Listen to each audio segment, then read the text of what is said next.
This conference will now be recorded. Okay, so first of all, thanks everyone for joining. I know it's a Sunday and the very first Sunday of your year. So, see, the purpose of this meeting or the discussion is not just a demo. It's going to be more about sort of a career guidance. So let's first understand what do we mean by DevOps, how is it in the market, and how is it going to be useful for each one of you, right? Because not all of us are in the same category. However, you need to first understand what is the market and so-called in this specific domain, what is the expectation and how do you prepare yourself? Okay, so that's what I'm going to talk for the next 30 minutes or so, and then I'll be opening up for question and answers, which we can take it up individually. Okay. Now, before we get started, so I believe everyone know what is an iPhone. I don't have to introduce. But given a chance, okay, so you have money, ideally everyone wants to buy a iPhone, correct? Let's not worry about which version of iPhone, depends on the money you have. But let's say you have an option to buy a phone, whatever you like, then that's when almost all of us would like to go for iPhone. Now, why exactly the whole market or the whole world is going towards iPhone, right? It's because of these capabilities. Okay. So you have a better performance when compared to various other phones.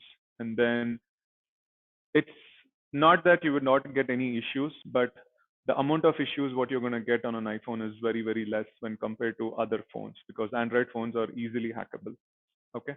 Whereas we all love to take pictures for our DPs or Instas or Reels, videos, right?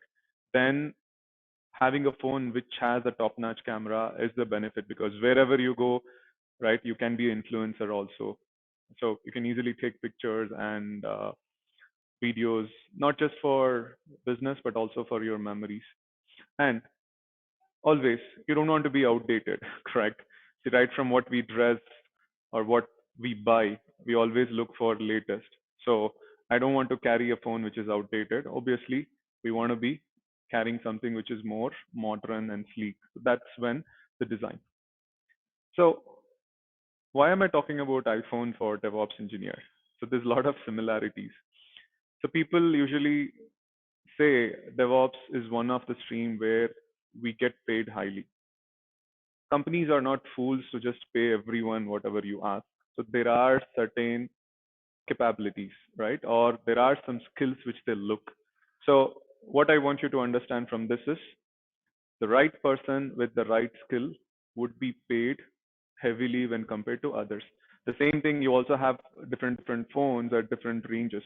So what's the difference is about how much of responsibilities or skills you have, and that equivalents to your salary or your growth in the company, right? So that is the primary thing that you have to take. And this is when we have different kind of domains. Now, again, we are talking specifically about whether you call it as DevOps or SRE or cloud, almost all of them are the same. So this is where for a fresher, anywhere between 6 to 8 lakhs is an average that you can expect minimum, even from a service-based company. And this keeps increasing depending on the grade of or the level of the company. And as your experience and knowledge increases, the pay scale increases. Okay. So this is again not a number where we have just randomly taken. So these are on average what you can actually see people are taking. Okay. So remember, the number of years is something which is not being considered going forward. So what people look at is what skills that you bring, right? So we will not be surprised even when you say a fresher is getting hired for a crore CTC, right? That's because the skills and the expectations are different. Okay. So that's when, remember, the skills is the first thing. So really, the question is not about how many years you spend, you should be paid, correct? Because let's talk more about it. Now, with this, maybe what we have to understand is why such a thing called as DevOps is emerged a lot in the market, and also there are different branches of it, because in some companies we call it as DevOps, some company call it as cloud operations, some company call it as SRE. But if you look at all of them, it's almost the same, right? With a little difference in the responsibilities. But ideally, now even though you have a lot of different technologies coming in, like you have AI, machine learning, data science, the goal for each one of them is different. Okay. So the goal for those kind of technologies is to develop the application, okay, to help the user to get a better user friendly, whatever the touch and feel or the application side. But what happens on the back side, right? Or what happens behind the applications? So that's exactly what DevOps is about, okay, or the SRE or cloud is about. Because developing an application is okay, but what happens after you develop an application? So you need to make sure that your application is running and it is always available to you. Okay, what do you mean by that? So even at 2 o'clock in the morning, you log into your Facebook or LinkedIn or whatever the shopping site, right? You will still be able to use it. So that means once you develop, that's okay. But there's someone who has to take care of how it is always available to you, correct? So even you do some bank transaction, you will not be happy if it is slow or if it gets disconnected. So high availability of the applications, which is very important. Then scalability. Now, exactly when there is some kind of sale that happens for Christmas or New Year, right? So you have noticed the number of people who log into the site will be high.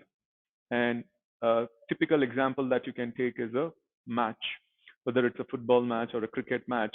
Have you seen the number of people logging into Hotstar or other sites, right? Or Netflix?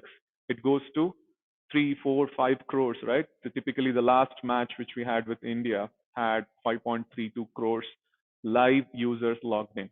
So at that time, you already have things running, but that will not be sufficient. So you need to scale it. So scaling means add more, whatever it is needed. For example, like again, see, I have 100 people to sit, so let's assume another 100 people come. So whatever is needed for everyone to accommodate, that is called as scaling. Same way for a company, when 1 crore people are watching, now suddenly another 1 crore people log in. So you need to scale a lot of things. Scaling is not just about machine. You need to make sure more machines are there, maybe more databases are needed, more copies of the application are needed, right? So that is called as scalability. So you have to manage all these things also. Okay. And then security, because when we try to scale things and start working everything in infra like cloud, we also have to make sure how secure is your application, especially your personal accounts, right? Will you be happy if your personal accounts has been hacked?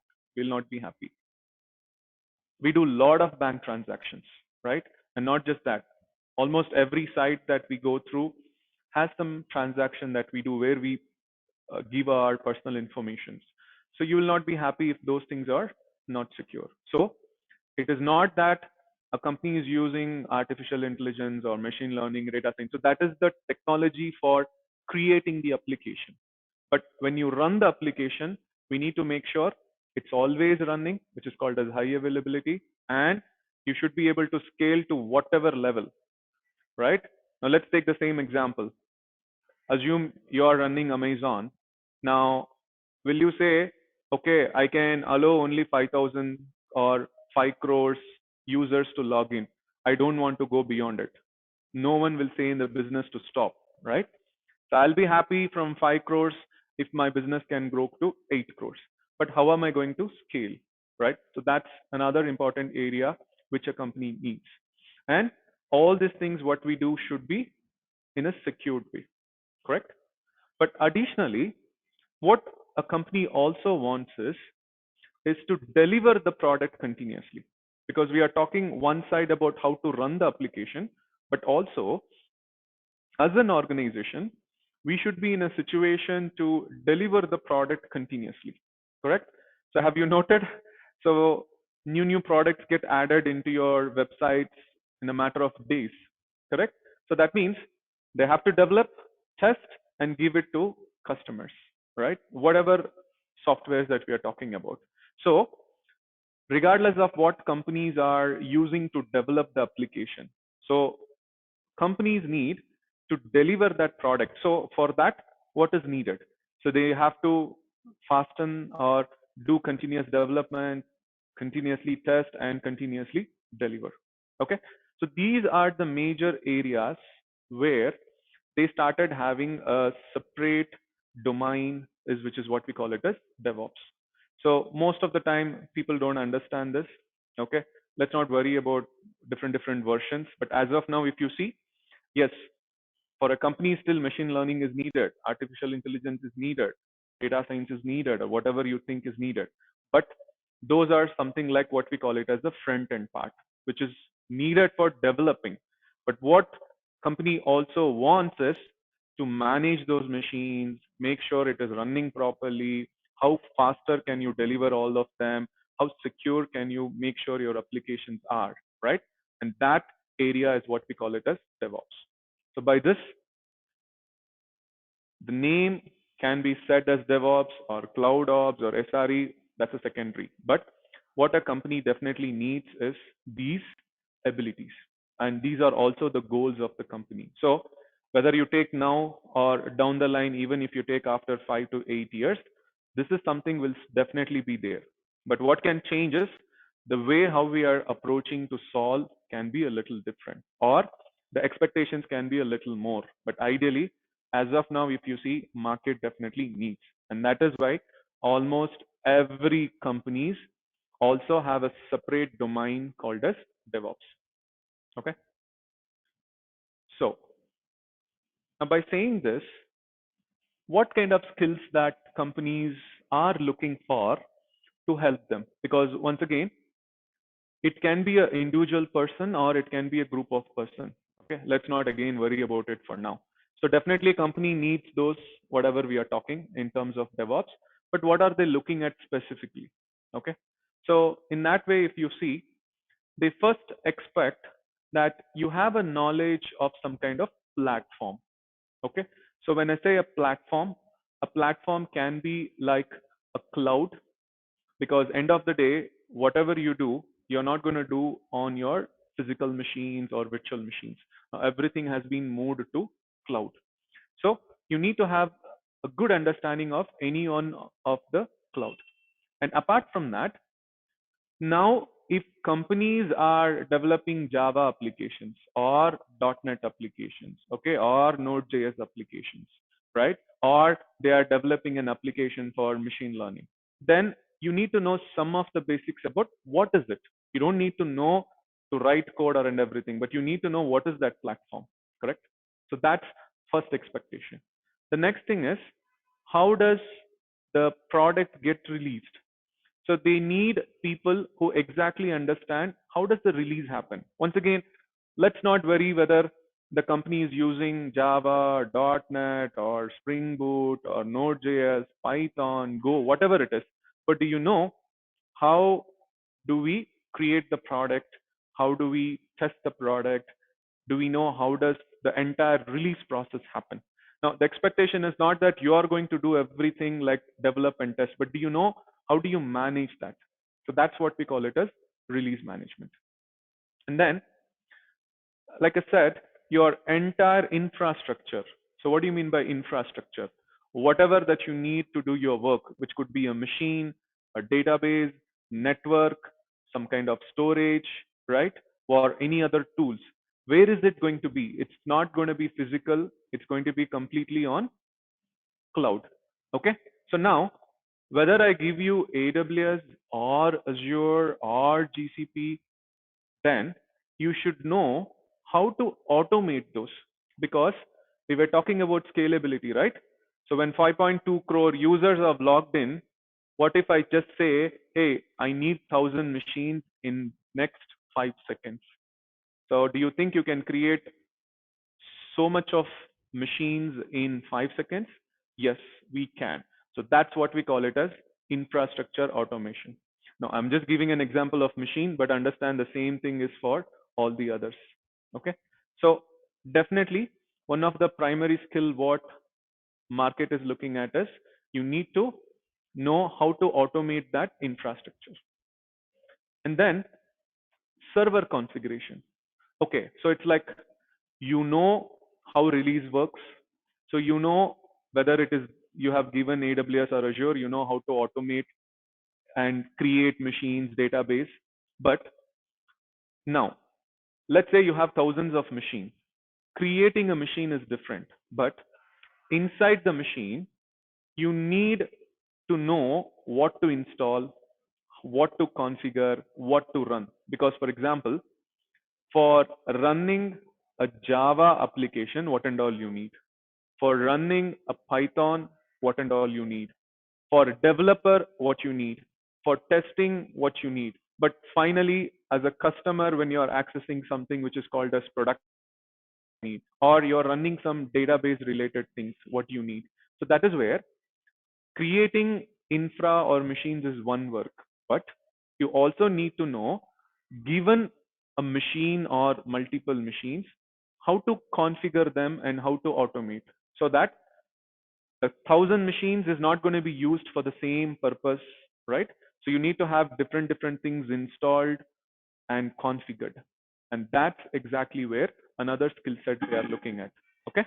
So creating machine is one part, and inside it, what and all you need to configure, you need to know how to automatically configure. Okay. Because this is again not a one-time activity. So let's assume like this, you have 1,000 machines in front of you. Okay. There will be frequent updates in the OS. There will be frequent updates in some softwares or applications. So you're going to do that. So do you think you can sit and manually run some commands or click buttons and do? So you need to have some automated way. So that is another skill set which market is looking at in the DevOps. Okay. Then now, since we are talking about release, you should also be familiarized in how do we build the product. So what do you mean by build?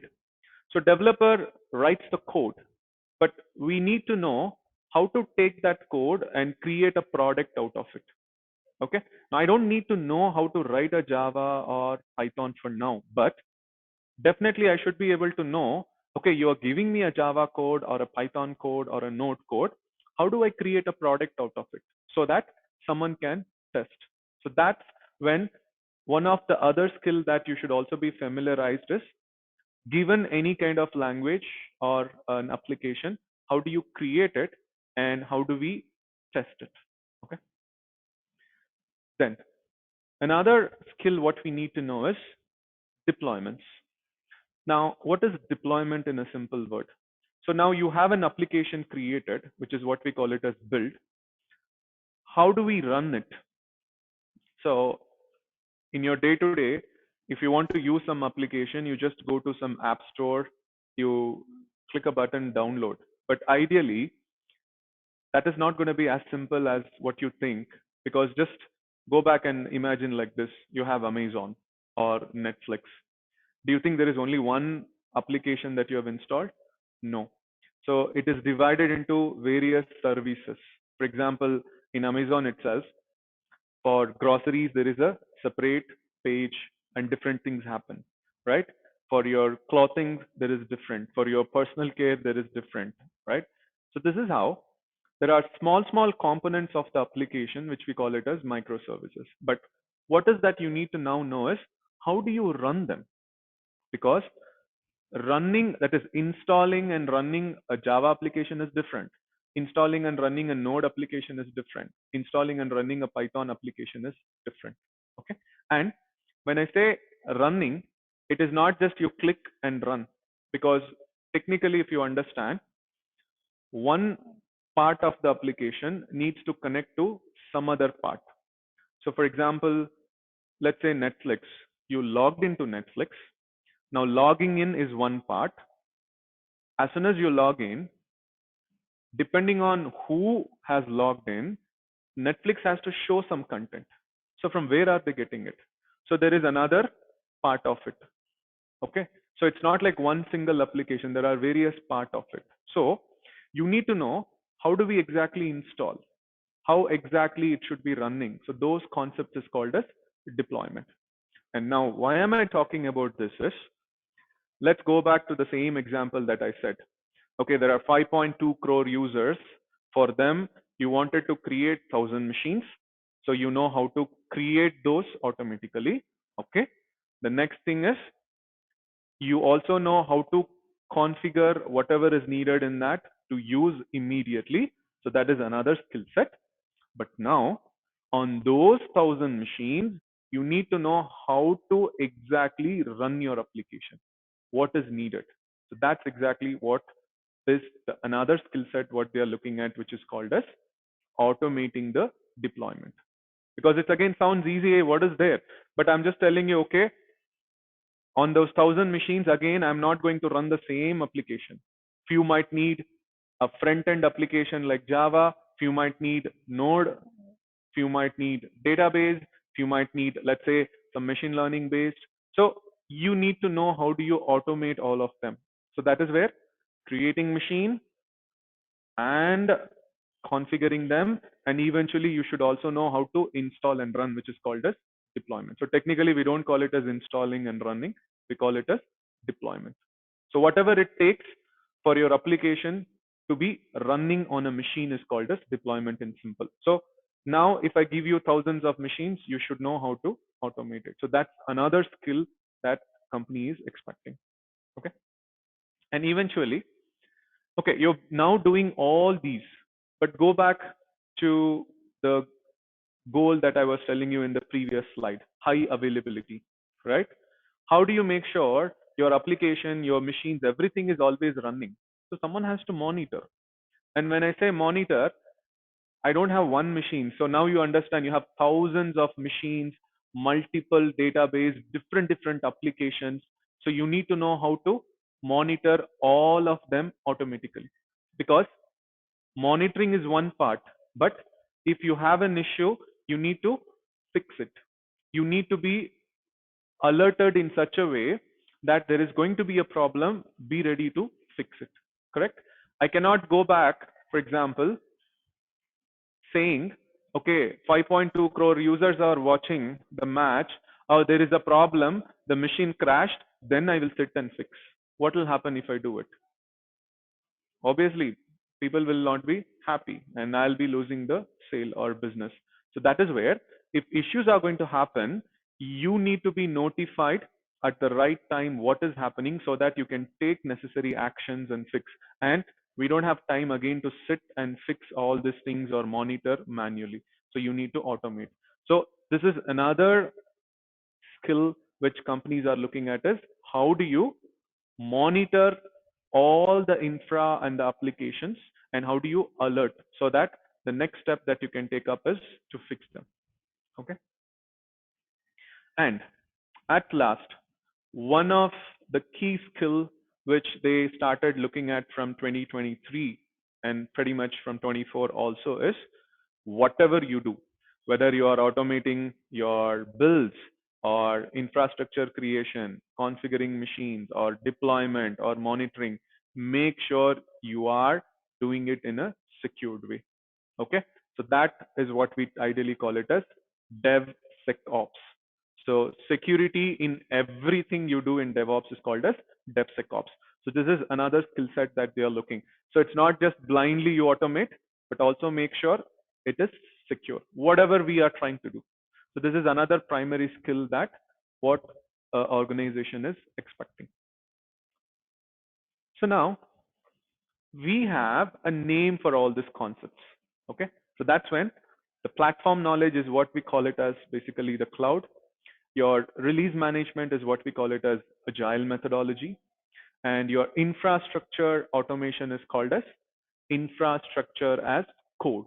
Okay. And to automate your server configuration, we either call it as configuration management or configuration as code.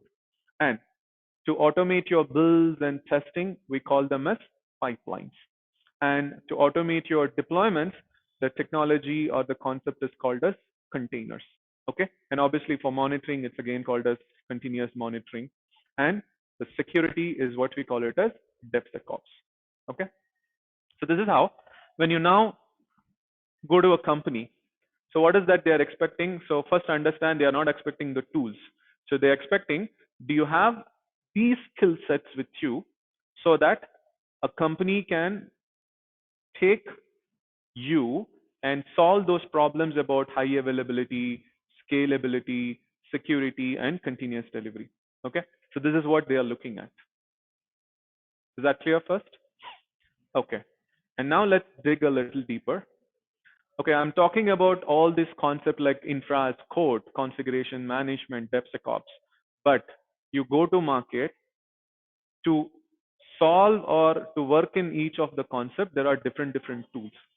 So what is very much needed for us is you need to be aware of at least one tool in each one of them. So let's say you take infra as code.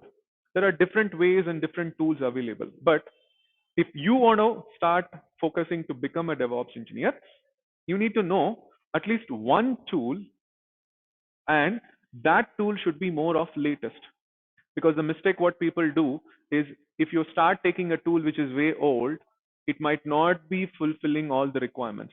Like I said, I might have a phone, but I need to make sure my phone is latest, because only then the latest apps can be installed, correct? So that way, when you now take, these are the skills needed, but for each of the skill, you need to understand only one tool at least, and that should be latest, and that tool should be preferably a cloud native tool.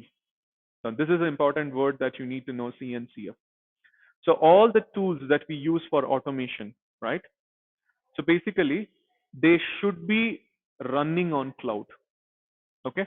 So it is not that I take a tool which runs only on my physical machines or VMs, but it should be supporting the activities on cloud. So that's where there's a separate foundation called Cloud Native Computing Foundation. The applications what they develop, right, usually will be focused heavily on supporting cloud.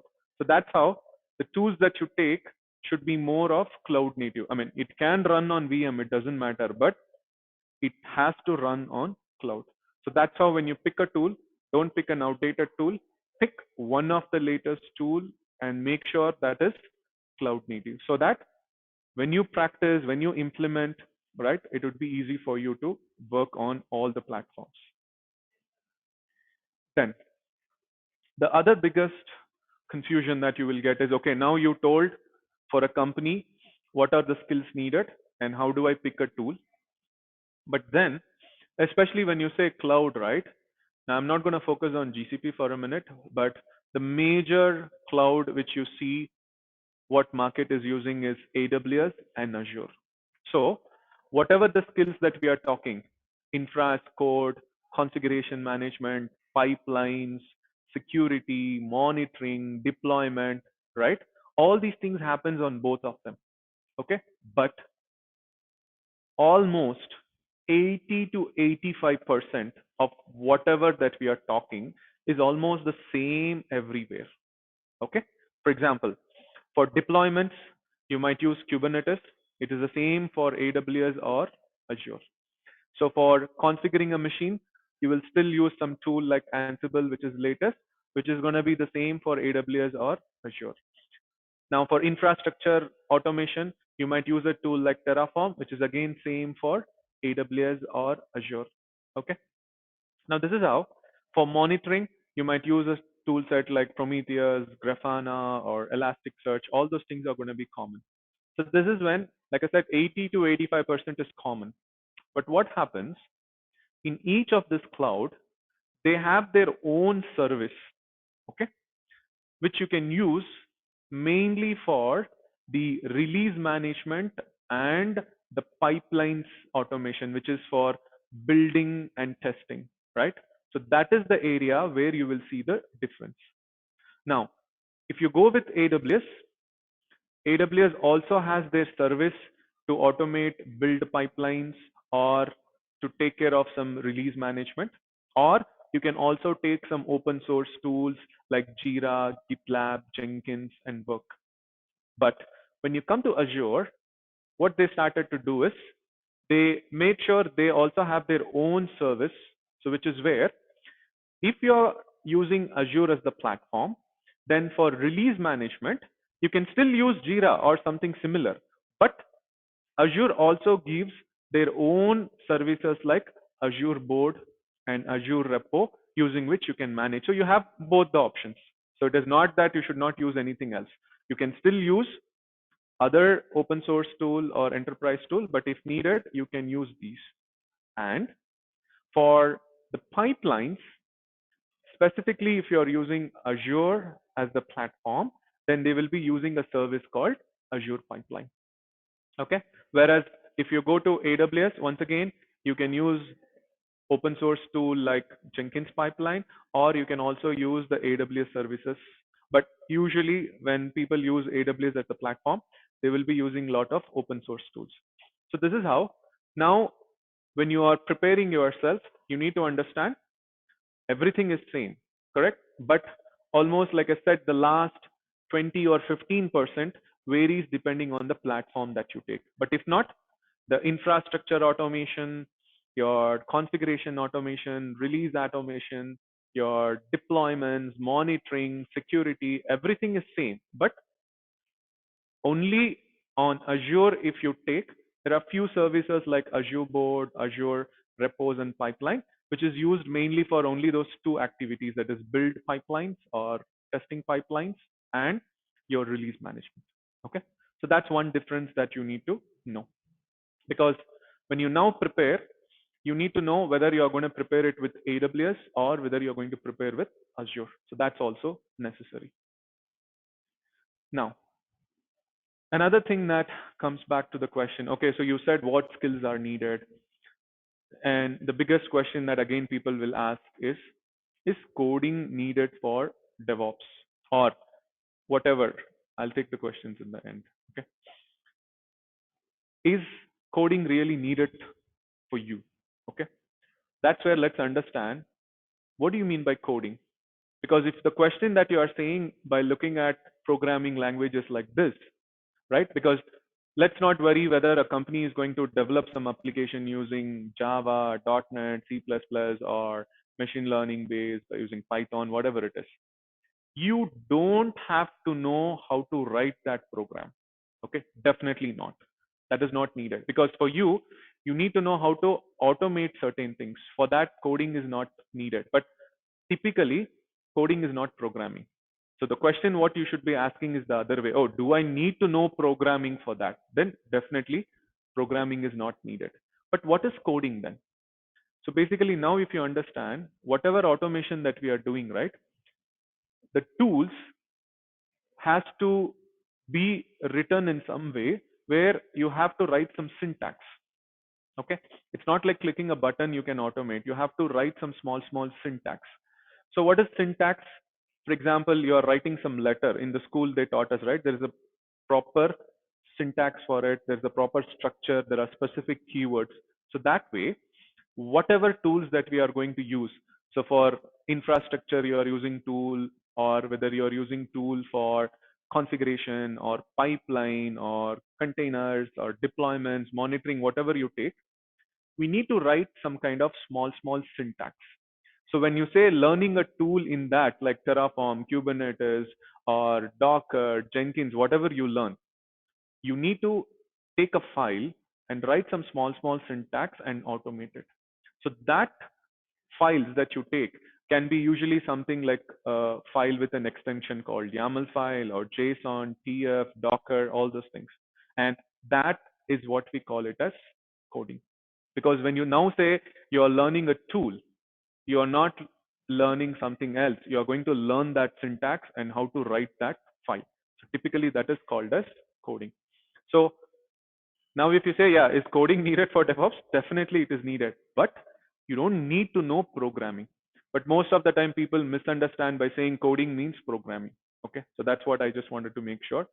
Coding is not programming, and you don't need to know programming, but definitely you need to know coding. Why? Because when you say you learn Terraform, Kubernetes, Jenkins, blah, blah, whatever it is actually you are learning what is that syntax. Okay. Then the last thing, there's something else called as scripting. Okay. So again, is scripting needed? So you can consider scripting as cherry on top of your ice cream. So there are so many tools now.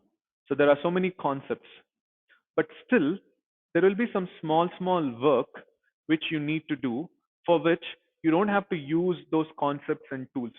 Now, a simple example I will say, your machine has some 100 files, you just want to delete it. Okay. Now I don't have to use those automation like infra as code or configuration or whatever it is or deployment for a small task.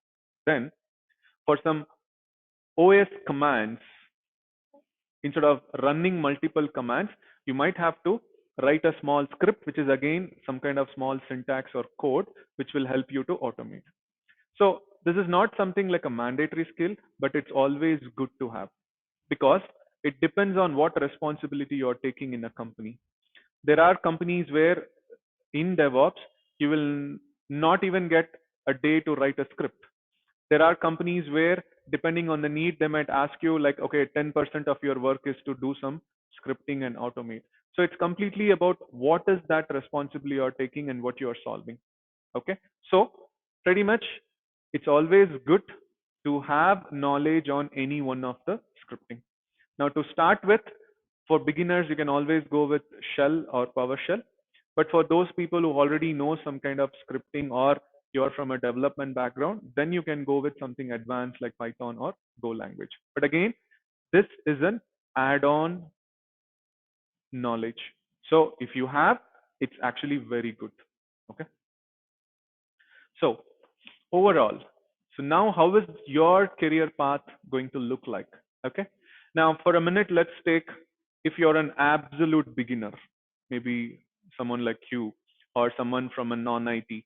Okay. It doesn't mean non-IT or other background. So someone who wants to start without any knowledge, then the first thing what you have to do is prepare your basics. Okay. So when I say basics, so you need to know certain fundamental things like how Linux works, some concepts like release management, right? And for the automation, whatever is needed, you need to be preparing that. And then jump into the concepts. So right now in the DevOps, there are ideally 9 to 10 skills that is needed, like infra as code, configuration management, pipeline, release management, deployment, monitoring, DevSecOps, right? So you have to now start learning that. And in each one of them, at least take one tool which is more cloud native. Okay. And then you start focusing on the cloud, because when you say you're learning the tool, definitely it doesn't matter whether you take AWS or Azure, but end of the day, you remember in the previous slide I said there is a platform. So you should be now taking one platform and try to understand how everything works, because in a company, you need to have the skill of platform. That was the very first skill I said. So it is not just that, okay, I give you Terraform or I give you Docker or Jenkins, you know how to install and run, but do you know how to manage the infrastructure? So that is where from a cloud, you need to know how the basics of networking works, how does the infrastructure work, how storage works, how do you give different permissions, right? So that's when you have to then take any one of the cloud and learn the operations in the cloud. And finally, as I said, try to learn scripting, so that this is definitely going to be an add-on. Okay. So eventually this should be one of the thing at the end, so that even if it is not there, it is okay. But make sure at some point of time you also add one more skill, that is scripting, so that your profile is always has more weightage. Okay.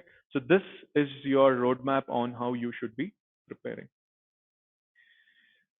Then now the last point that we have to discuss is like, okay, so we have been understanding what do you mean by DevOps, why company needs it, and what are the skill set they are expecting. Okay. And how do we learn? But then comes to the only question is, is DevOps a good choice for me? And already I'm working, or already I am into something else, or I have a career gap, or I'm a fresher. How am I going to fit into it? Or how do I get it? So pretty much let's take some time to understand.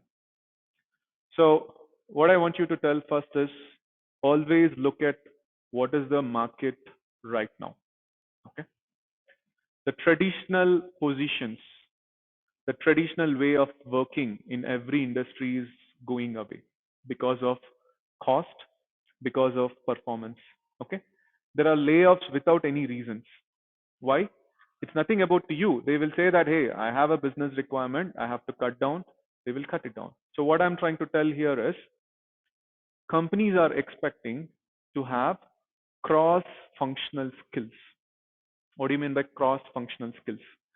So far, you were saying, I will be a developer and I will do only coding. I am a QA and I will do only testing. I'm a support engineer, I will only support. I am whatever that you are doing. Okay? Whether you are a middle tier or I was in SAP, whatever you call. Cross-functionality means a person should be able to take up more responsibilities. Okay? Why? Because that's how companies are going to get benefited. Okay?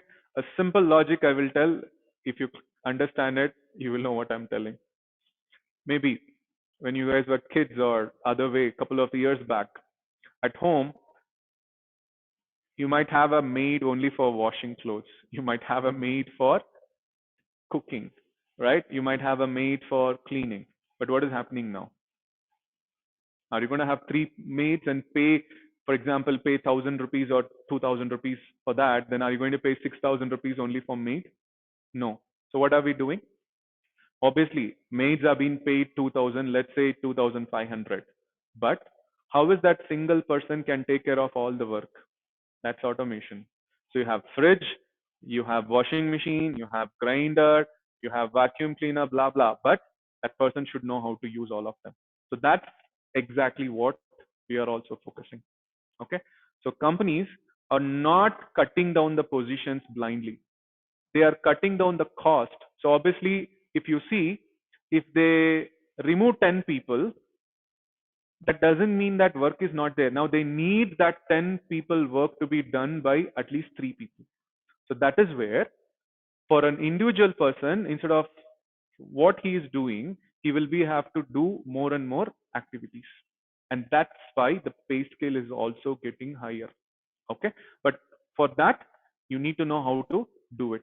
So this is where, as you look into the market, if you still want to continue to be in the same position, whether you're a developer or QA, but you need to definitely know how cloud will work. You definitely need to know how deployments will work. And that is where they will expect you that you are aware of some cloud like Azure or DevOps. They will definitely then ask you need to know some tools like Docker or Kubernetes. And then they will also ask you, do you have some knowledge on security? So that is how you can continue to be in the same position, but understand your growth has to depend on more skills that you take. Okay. So that is how, if you want to continue to be in the same, like you can take your existing as the primary skill, but there is definitely secondary skills needed. So which is what is going to add value, because only then you can say I'm as a senior or I'm moving to another project or different company, I can do lots of things. So company is not going to pay you just because, you know what, I have 5 years experience in this, 8 years or 10 years or 15 years. Company is going to pay you for only one thing. How are you helping the company? How many more things can you take? And this is the reason, if a junior who is capable of taking care of so many things, companies are paying him way more than what even a senior wants, but without worrying or knowing companies pay, because they have the skill set. But we misunderstand saying that, oh, a 5 years guys is getting paid so much, so for 10 years then I should ask double. So just an example that I'm trying to tell you, right? When we paid close to 30 lakhs for, let's say, for a 5 years candidate. Thinking this, now the 10-year candidate will say, for 5 years they are paying 30, then for 10 years, let me ask 60 lakhs. That's what is ideally you're thinking, which is nothing wrong. But you know what? The expectation then we will say is, okay, for 30 lakhs, he proved, but you prove me for 60 lakhs. What are the things you can take differently other than that junior, right? So there's no concept of junior and senior here, but it's only about how much of workload that you're taking, how much of automation and improvement that you can bring. So that's the simple concept what we are looking at. So if you want to still continue, look into this factor where you will not be able to grow, or this is the only reason why you will be in the radar of layoffs, because who is the first person that they will be picking up is because someone who is not doing something else additionally. Correct? If you are capable of taking up a lot of new things, definitely they will not remove you. They will just maybe pressurize a little bit by saying, hey, you have to learn this also and come back. But you are always going to be on the safe side.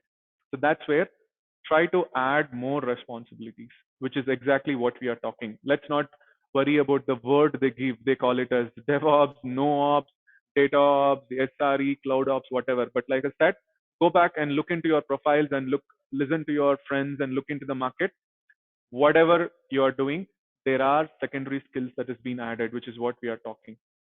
But in case if you want to completely switch over where you don't, or you are not interested in actually writing program and you are focused more into automation, and that's exactly what we are talking about, DevOps or SRE or cloud.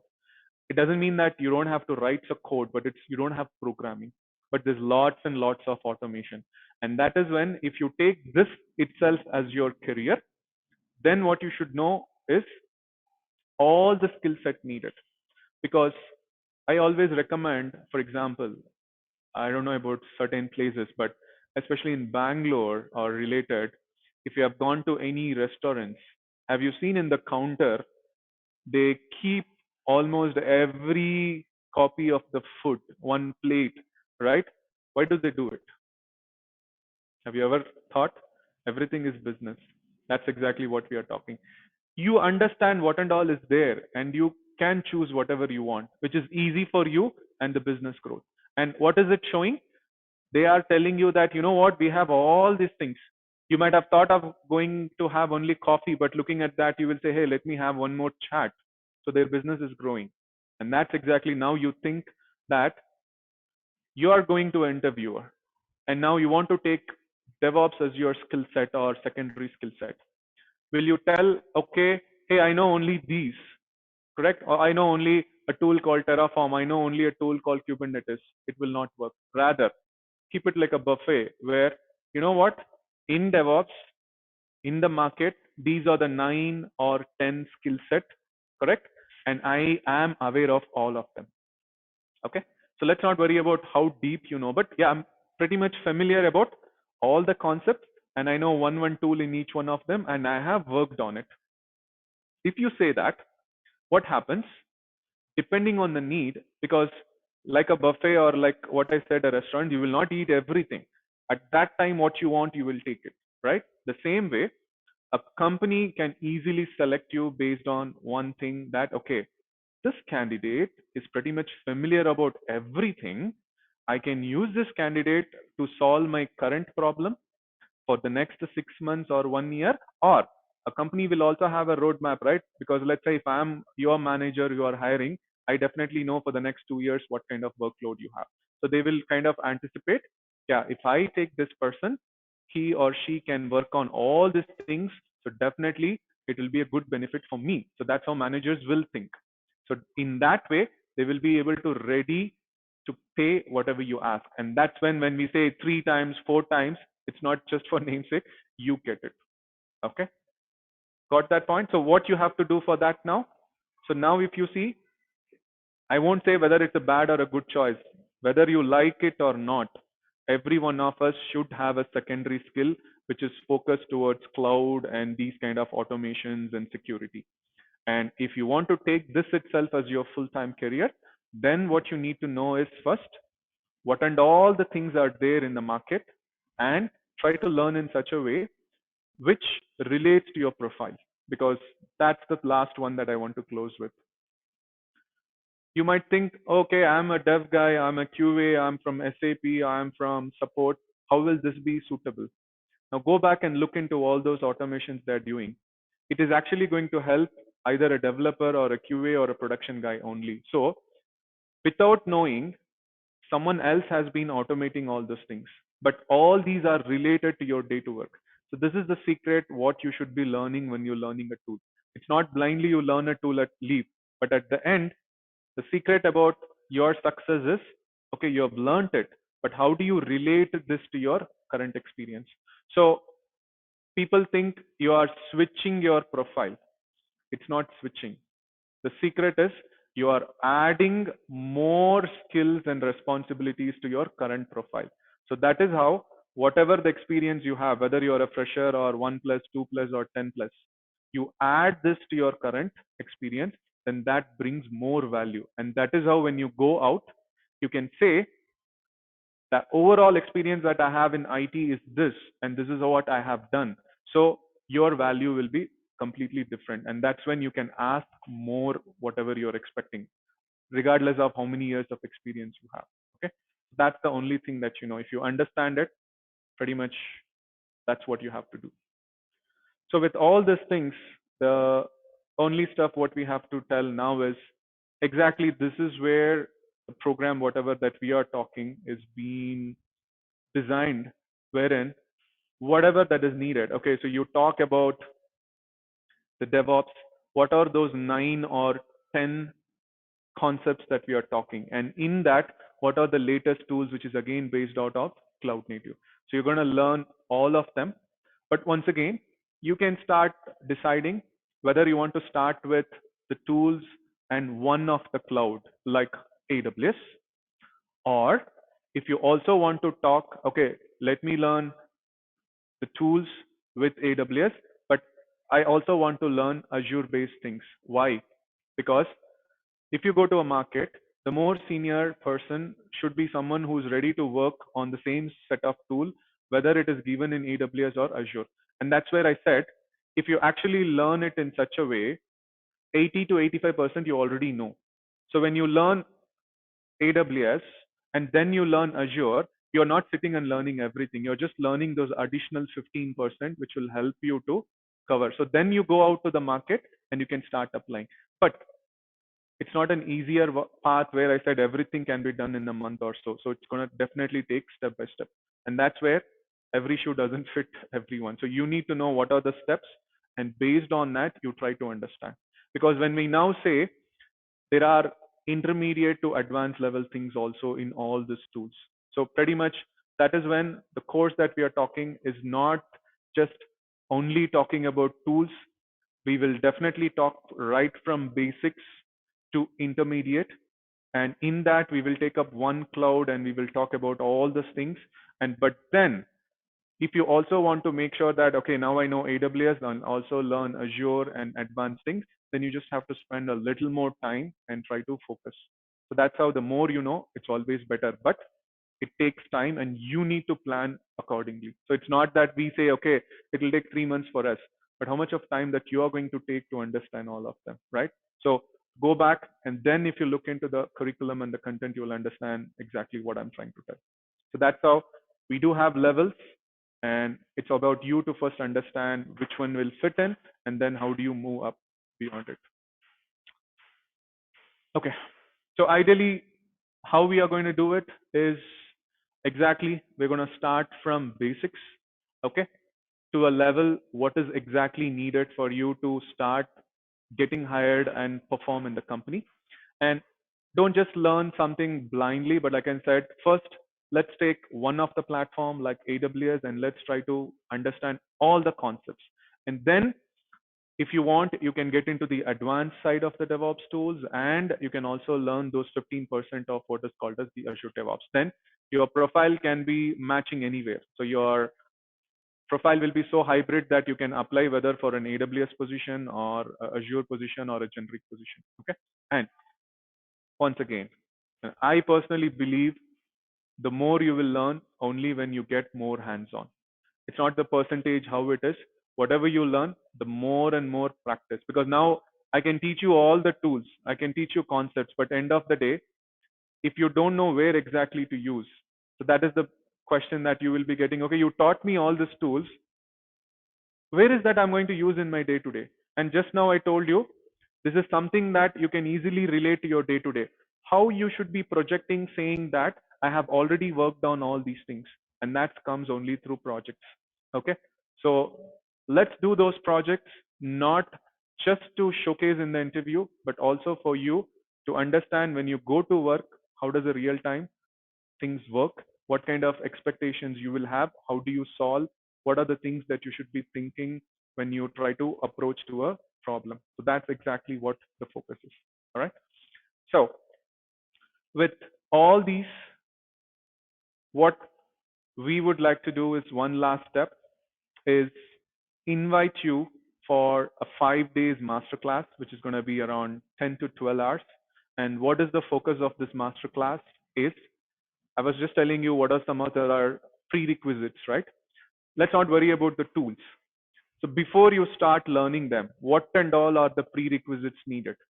Because this is where, do you know whether your application is going to be running for a machine learning or an artificial intelligence, or is it a e-commerce based?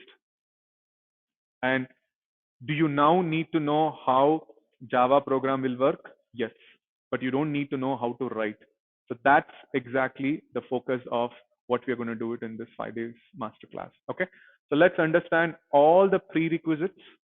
Okay, so it doesn't matter whether you are already an experienced or you're a fresher or a non-IT. Let's first understand those concepts, and that's exactly what we wanted to do, is learn about agile. How does release work? What do you exactly mean by the builds? What do you mean by deployments? How does that basic automation happens? And the application essential, right? So whether the application is being developed for a machine learning or an artificial intelligence or a front end, back end, let's not worry about it. But what is that we need to know, which is what we call it as the essentials. So you don't have to write a program, but you definitely need to know, if I have to run a Java, what and all is needed on that machine? What are those basic commands? If I have to run a node, what is needed? If I have to run Python, right? So those are what we call it as programming essentials. So once if you know that, you will also be able to understand how the builds will happen. But pretty much not just that, there are also some of the tools that we will understand, like version controlling, Git, GitLab, the release processes, branching strategies, right? And concepts like microservices.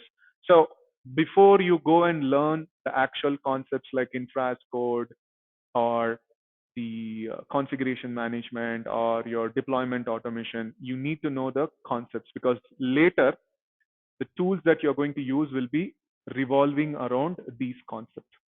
And that's exactly what we want to do. Okay. And make sure you join this for the next 5 days, which is going to happen typically from the coming Monday. Okay. So yeah, it's going to be from 7 to 9, but ideally can extend a little more depending on questions and doubt. But like I said, let's take this as a first step, and it's a complete open session, and I definitely recommend each one of you to join. Even you might think if you're already working, but there's a lot of new things that you're going to learn, like containers, microservices, version controlling, the release processes, branching methodology, right? So that will help later on to focus only on the tool. So that when you learn the tool and then you try to correlate with whatever you're learning, your projects will be easy. Because let me just tell a simple example of what I'm trying to bring it up. You can learn a tool like Docker or Kubernetes or Jenkins, but one question in the interview they ask, okay, can you tell me how many customers you handled? How many deployments you did in a day? How many builds you did in a day? It is not like earlier you can cook up some numbers. You exactly need to know, if you say you have a 50 developers in hand, what are the different types of testing they do? And how frequently you test. So that depends on your release process. What kind of strategy you use for the testing. You don't have to do the test, but that is what you're going to automate in the pipeline. Okay. And then that depends on how many machines you're creating. So that's where your Jenkins, Kubernetes, Docker, Terraform, whatever you take will be revolving around these concepts, what we are talking. So that's how, let's make sure those are your benching stones, which makes you strong on the fundamentals. And from there, you would be definitely able to understand the tools and then get into the projects you will be able to completely correlate all of them. All right. So yeah, I just wanted to stop it for now, but make sure you subscribe and we'll go through this in the next week. All right. Yeah, that's what I had for the day, but let me stop it.